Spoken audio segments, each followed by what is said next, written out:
Welcome to the Golf Fitness Bomb Squad. My name is Chris Finn, and I'm your host. And today I'm excited to have with me Henry Stetina, who is a golf professional who not only obviously teaches in person, but also does some stuff online.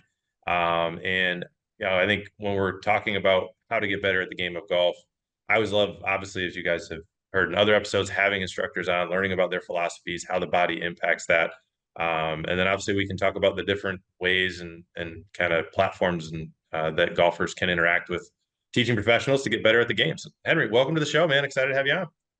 Thanks, man. I appreciate it. I'm looking forward to the conversation. For sure. So I guess I always like to start just as I guess, selfish, selfish point of interest is just kind of, I love hearing people's stories and how you've kind of got into the game of golf, got into, teaching and then obviously, now to where you're at this point. So I was introduced to the game by my dad when I was about 7 years old. He played in a work league in the evenings, and I would ride along in the cart with him. Um, Not very long after that, I must have gotten, some kind of an interest because I remember hanging on the driving range for the next few years with he and my brother and my mom. We all learned the game together as a family, and just continued. I was hooked after my first event. I played in a junior golf tour event when I was 10 years old, and continued throughout high school, played a little bit of junior college golf, and then transferred to New Mexico State University for the PJ Golf Management program, where I completed my degree and started, I guess, my career in the golf industry.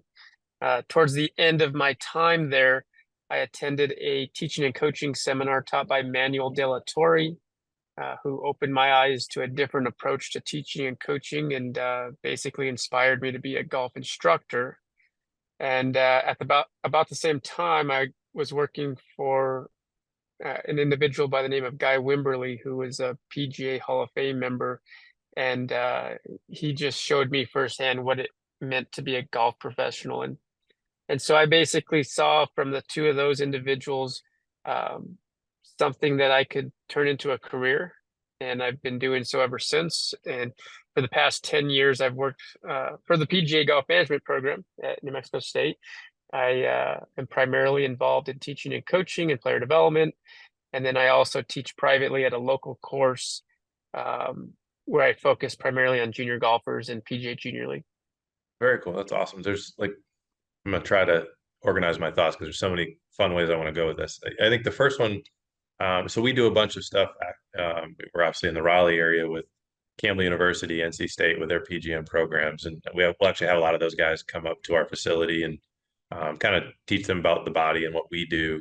I think one of the interesting things for the average golfer is I don't think there's a good understanding of like how much learning and education goes into being a golf professional. So yeah, I think as a part of particularly in the teaching world, I would love for you to share kind of like as how does somebody like what does that look like at kind of a high level, but maybe a little detail here and there where you think it's interesting for a kid who loves the game of golf to then kind of make that transition through schooling to then become the expert that like you are on the driving range or at the course helping people play this game better.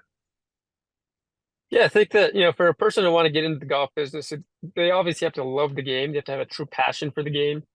And to become a PGA member, they need to have a certain skill level to pass the playing ability test. And so at that point, they're already pretty invested in it and they've learned a lot and they can play the game, fairly well. And so the next step for them would be to go through that PGA curriculum. And within it has all kinds of education on how to give a lesson, how to run junior golf programs, how to work with adults, how to, set up a lesson plan, how to, um, understand ball flight and club fitting and club repair and touches on some of the anatomy. And then you get this overview of tools and have a base foundation to which a person can start to specialize and go through additional education as they become a professional. I'm sure, you and I have gone through many certificational type courses or seminars, since getting into the business. And I think that's kind of the secret to a lot of people's success is just a lifelong learning journey. Very cool. Yeah, that's been one of my favorite parts of being involved with the younger guys kind of coming up and girls is the just it's so cool, like just the called the thirst for learning or whatever it is, but like this the just to be able to to be involved with those programs and seeing how the golf professionals are, I guess manicured or kind of developed into the experts. And I think one of the interesting things that kind of when talking with our team and who we want to bring on, one of the things that kind of caught our eye with you was the club focused instruction, and that being a different than kind of I guess what you would call the body focused stuff, right? And I'm a big believer in wanting to expose everyone that's listening to kind of all the different stuff that's out there. So I was hoping we could dive into a little bit about what that is, kind of explain that for a listener and who's never maybe heard of it. Yeah, I know. Well, anyway, I'll let you explain it. So if you wouldn't mind, Sure. like, let's dive into that. I think that'd be a fun topic to talk about. Yeah, I wondered which direction we would go with that. So it's interesting, right? Because as humans, we are tool users. Yeah, Way back to the beginning of time when we needed to use a rock to open a shell or a spear to kill an animal. Like we're equipped. That's what sets us apart from all other animals in the food chain is that we have the capacity to use tools. And we use tools by focusing on what they're intended to be used for. Um, when I'm learning to write or I'm teaching a child to write, we're focusing on what to do with the pencil, how to hold it, how to move it on the page, how to formulate the three lines that formulate the letter A, and then the B, and then the C. And each of these is a new movement pattern. And before long, they learn to move it. And in doing so, their body organizes itself to carry out that action. And so that's the way we learn all tools. We focus on what the tool is used for, and then the body, the brain organizes the body to carry out that action. And what's interesting in golf is that the golf club is a tool for propelling a ball to a target. It has a specific movement that it needs to go through in order to achieve that. Through technologies, I guess we could say we know a little bit about where on the club face a person should hit the ball and what the face and the path should do. And as we start to slow down video, we could formulate a motion that would be pretty normal for most good golfers. Our bodies might move a little bit differently because we have limitations and we have you know different aspects and limb lengths and things that cause the movement to look differently. But for the most part, the movement of the club is pretty similar. And so it's interesting in golf though, because the majority of golf instruction is highly body focused. And I believe that that's partly due to the fact that the golf club, the tool that we use, is very thin in profile and it moves so quickly that a person can't see it with the naked eye. It's moving upwards to 100 miles an hour. And so yeah, it's that makes it's sense. just this big, fast, whooshing, blurring motion, Yeah, and a person can't watch it like they can watch the hammer or the screwdriver or the pitchfork or the baseball bat even, right?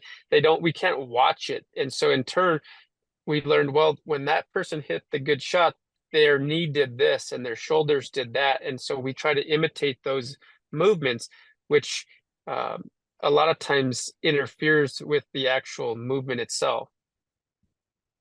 that makes so much sense. And so is that why it's like, I, I guess so then that would be along the lines of like why everybody shouldn't try to move like Rory or Justin Thomas or Tiger, name a pro, right? If Jim Furyk tried to move like Tiger Woods, like probably wouldn't have been Jim Furyk. Is that kind of like the idea Yeah, about it? Yeah. I mean, people move differently. If we saw someone walking, you know, towards us from a distance, we can usually tell who that person is by their gait pattern. Yeah. Um, if we've all seen kind of those silhouettes of tour players swinging, and you can kind of tell who they are without actually seeing them. But I'm always curious as if we reverse the silhouette, if it was instead of the body, if it was the club, if we could still recognize who those individuals were. It's a really interesting mental construct. That's a cool experiment. Has anyone tried to do that in terms of like take the body. I mean, especially with technology now, you probably could do that to some extent, right? I would assume you could do it. Yep.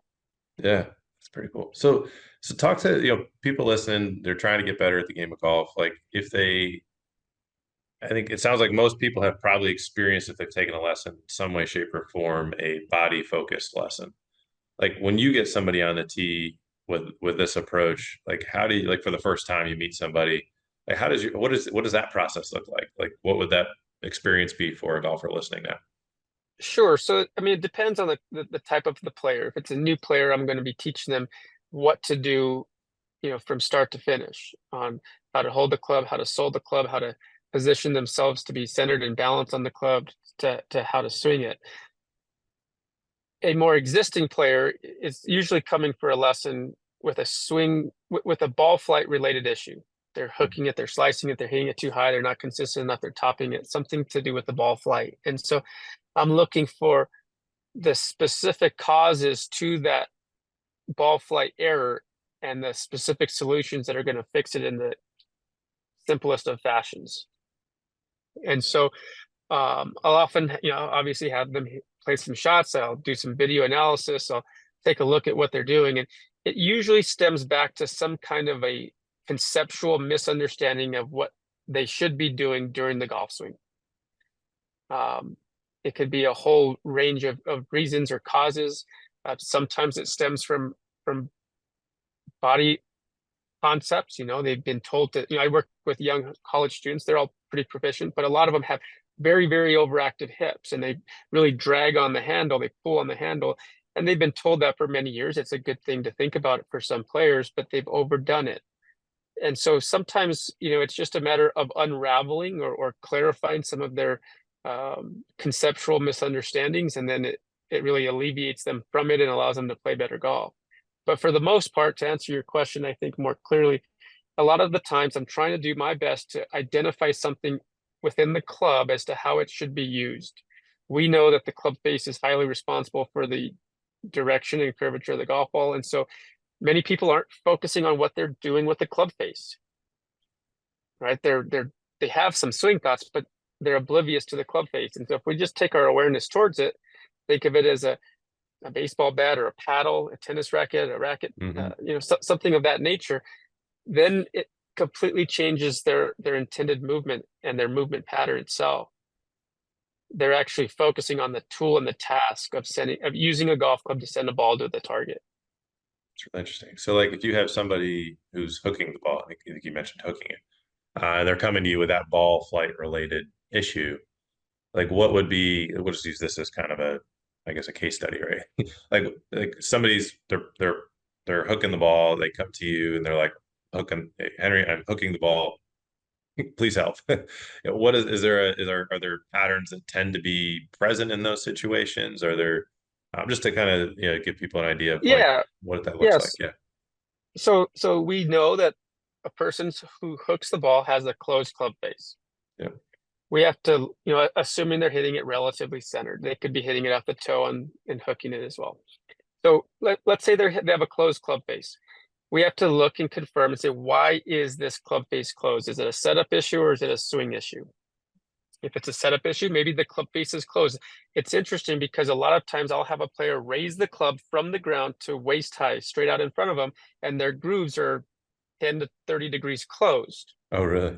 Wow. Yeah, they're either aiming the top line of the club or they're avoiding slicing. Got it.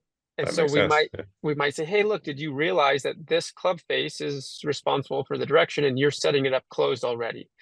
Or maybe their grip is strong, Hmm. right? Those are some pretty common things that could be contributing to their setup. If those are okay, and you look at the golf swing, we have to say, okay, halfway back, what should the club face look like? For me personally, I like it to look kind of like it's matching the spine angle. Hmm. Same thing in the backswing. A lot of people are learning to bow their wrists and to start to create this Dustin Johnson look. And so, okay, maybe that has something to do with it. Maybe we need to match that up with a faster body response, or maybe we need to fix the club face in the backswing. Yeah. As they come forward, a lot of people are twisting the club like a screwdriver. I like to say it's not a screwdriver. The hands aren't for twisting the club. The hands are for holding the club. Mm. instead of using the hands to swing, let's put that energy in the arms from the elbow to the shoulder. And then it takes away that hand action. The hands are great for screw driving, but that's not what we're looking to do with the club face. We want to use it more like a hammer or a tennis racket, which is not a hand and forearm type motion. Yeah, I could see where screwdrivering a 7-iron through impact could be problematic. That's amazing. So, and then are you doing that like through video? Is it like, are you using like what sort of technology? Are you able to do it by eye? Like, what have you found to be Uh, the easiest, the best way to do that? yeah, most of the time, I mean, I'm doing it by eye. I mean, I watch the Yeah. ball flight and I know I have a pretty good idea of what the club's doing. And so then I Yeah. start to look, and just like anything, you look for something long enough and you start to see it easier. Um, I think for somebody starting out, we could stand too close to the player. So, for example, if you're standing up next to the train tracks and the train's flying by you, it's hard to read what's on those Right. train cars. But Yeah. if you back up a couple hundred yards or a mile even, you'll see it very slowly. It looks so much simpler. And so Yeah. sometimes I'll just back away from the player and I'll take a little bit wider look and I can see the club actually moving and I can watch the club face and I know what I'm looking for. So it's something that's been trained. But yeah, obviously video is super helpful to slow it down and take a Yeah. closer look and then to be able to show the player exactly what it is. It's very I use TrackMan. That's very helpful. It's telling us exactly what's happening at impact. So 100%. yeah, between the three, it's pretty helpful. That's awesome. Well, and I think I guess that's a nice kind of lead, segue into with online lessons. I know you do some, you have on your website. We'll obviously put that in the show notes for everybody listening. But so how does your when you work with somebody online, how's that the same? How's it different? Kind of what have you found to be successful there for golfers? Yeah, I think online lessons are interesting. They're still relatively new, but they have their pros and their cons. The cons, it's hard to, you can't touch the person, you can't move Right. them, you can't, show them, in person. Obviously, that has some limitation to it. But it also is valuable in that it allows the person to digest that information a little bit. They don't have to try to perform in front of the coach. They can review Right. the information over and over. And so what I do is I have a process where um, I'll get some information from the player as to what he or she is looking to achieve, what they've been struggling with, some of those ball flight related issues and how they want them fixed. Get some video from them, both face on and down the line, and then go over some just general swing analysis with the drawing of the lines and whatnot, and then providing some kind of an overview demonstration to myself, explaining and demonstrating the uh, difference in swing that I want them to do. And then we just, we communicate. It's usually on a monthly subscription type model. And Mhm. so we have to develop this rapport that allows us to work as a team to improve their golf game. So cool. It's to your point, it is kind of a new thing in the golf world, and I think people are still like figuring it out. But I think particularly with the club focused kind of philosophy and looking at it, I mean, it has to be really easy to like have those conversations with students and say like, hey, see where your face is here versus where it is here. I'd have to imagine that makes those conversations a little bit easier when you have that video. No, Yeah, I think it's a lot easier. And I think people who uh, get it, they really appreciate the simplicity of it because it really is simple. I mean, you and I, kind of gave an example of a hook. Like, yeah, that sounds pretty normal. But for a person to really go down that, it takes some trust on their part to go down that journey with me because it's not normal. It's not the traditional form of teaching, and it sounds a little bit different to them because they want to know what about the hips and what about the shoulders and what about right? the vertical forces and what about these things that are trendy, which I include and I talk to them about and I answer all those questions. Obviously, I recently went through the NASM certification. Like I see the value. Obviously, the body is what's moving the golf club. I get it, Yeah. and Mhm. the more the more stable, the more mobile, the stronger, the quicker the person is, the better it's going to be. Obviously, Right. and there are limitations, and there is some value in us as instructors to be able to provide them with some things that they might look at in terms of making swinging the golf club easier. No doubt. Yeah.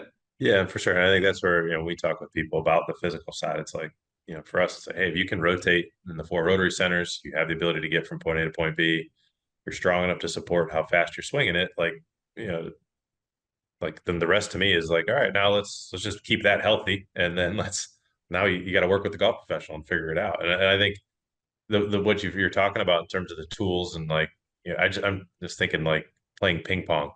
I'm like, oh, I got to turn my hip better to make this. Like you would never think, like just thinking of those like thoughts, it would just be hilarious. So, yeah, I'm just thinking like playing with my 12-year-old, ping pong downstairs, being like, hey man, can you bring your elbow in a little bit and then drive that hip a little harder? It makes you push a little more vertical force through that left leg. Yep. It's interesting. I sometimes think of doing like some, you know, comical videos on that, because when you think of those types of pieces of advice that are common in golf and other areas of our lives, it's just so foreign. It doesn't even make any sense. It's not how we process information, but it is very common and normal in the golf business and in golf instruction. And it just takes people to, you know, do exactly what you just did, to start to open their eyes to a different approach to teaching and coaching and learning this game. Yeah, and I think in my the way I always approach things, if something's new or I haven't heard of it, and I'd encourage everyone listening too, like approach it with curiosity. Like, oh, there's probably something here that's valuable. Like, and I think that's where when you get to the point. I mean, this is where even, I mean, shoot, I guess 10, 12 years ago is when I started doing all the. So I mean, I started doing golf, quote unquote fitness.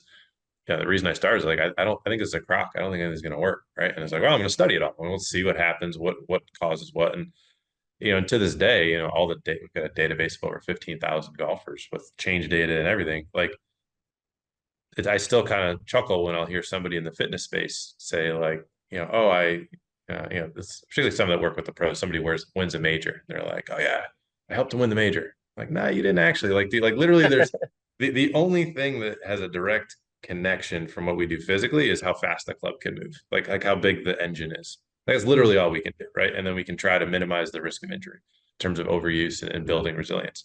Now, does having more mobility based on data make a more consistent movement pattern possible? Sure. Like, yes. Like, if you're stronger, can you produce more vertical forces? Sure. Yeah. But to your, yeah, I think when you're looking at the actual implement of the club moving, and you hear even people who are body, I guess if you term them more body focused in the instructional space, yeah, there's like, you even hear people in that space say, hey, impact's all that matters. Like what's the face doing? And like that's what moves it. And to your point, that's where you'll see tons of different movement patterns and different swings that look different, but at the end of the day, they're all on tour. And so I think it's, yeah, just to me, I would encourage anyone listening, like if this is at all interesting to you, like definitely reach out to Henry. Like, well, obviously we'll put the links there, but then I think you also have a podcast as well from everything I've been seeing as well. Like, so we're going to put all the information in the show notes for you guys to hear more from Henry and about this stuff, because I think it's important to learn. But last thing, just I want to be respectful of your time, Henry. If you had to kind of give a golfer who's, a lot of our listeners are, 50 over 50. A lot of them are single digit handicaps. They're competitive players. They love competing at the club championships.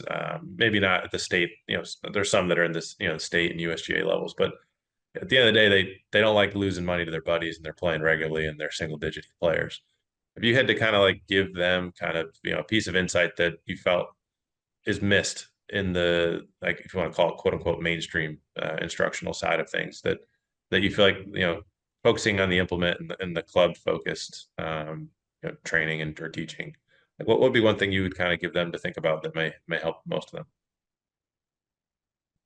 You bring up a really interesting question, and I think those individuals, any of us, but that lower handicap golfer is already pretty proficient, and they're probably limited in their time to play and practice. And I think the best piece of advice for them would be to keep a good log of their stats, right? There's all kinds of stat tracking softwares and apps out there these days, and they can really get a good perspective on what areas of their game are costing them the strokes, and then they can take a deeper dive into that area. Uh, for example, my pitching had been costing me strokes lately, the past few years, and over the summer I started to focus on that area of my game. And I mostly did it just through my own instructional knowledge base. But just yesterday, I took the TrackMan out and I did some analysis of my launch and spin rates and angle of attacks and lofts. And I realized it's very, very almost exact to what some of these top coaches, short game coaches on the tour are talking about nowadays. And I thought that was interesting and gave me more confidence. But without doing those things, I would have no idea. And so if a person kept their stats and then took a deep dive into the area or areas of their game that they're losing the strokes, they're going to come to those solutions so much better. And if they have access to a TrackMan or something of that nature, it's going to illuminate exactly what they need to be doing with the club face or the club in general. That's amazing. Awesome. Well, just take a notepad down, write that down, guys. Track your stats. That's awesome advice, Henry. And for everyone that wants to check out Henry and follow him, podcast is called Straight Shooters. And I believe that's pretty much was it Spotify? Where can they listen to that, Henry? Yep, the Straight Shooters Golf Podcast, pretty much anywhere you get your golf podcasts. Great buddy Keith Bennett and I do that together. Awesome. Yeah. So the guys definitely check that out. And then henrystetinagolf.com. We'll make sure we put all the links in the show notes as well. And then I think you said you have a pretty active Instagram page as well, too. Is that right, Henry? Yeah, it's just at Henry Stetina Golf. And yeah, I'm pretty active on there as well. Awesome. Awesome. Well, Henry, thank you so much for coming on today, man. Really appreciate you coming on the show. And everybody listening, thanks so much for hanging out with us. And we will catch you on the next episode.